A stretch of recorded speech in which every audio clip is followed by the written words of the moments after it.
di pulau berita orang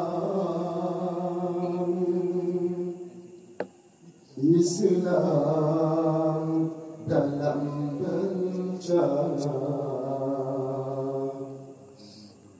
di Irak dan Afghanistan,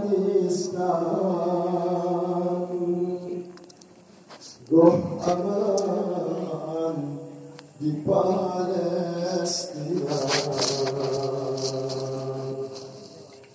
di Yaman, di Najran, Suriah, Namrosan, di Hamdan, di perang saudara,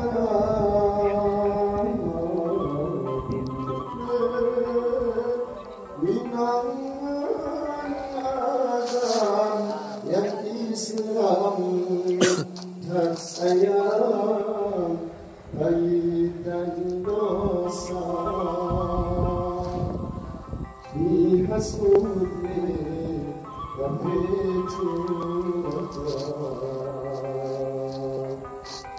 Yuk, tanam kayu.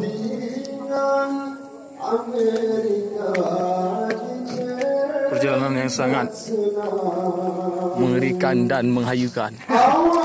Ayo sama-sama. Burte lagi yang sangat mengharaukan, lagi mengejutkan.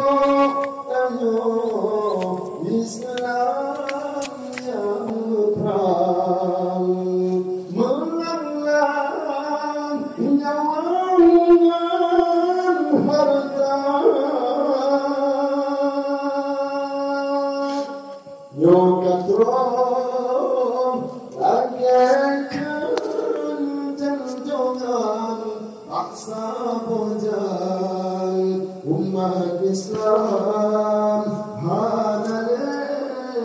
daya bahbina amzonya kepihana persatuan damai hanam dan sabda tumbilah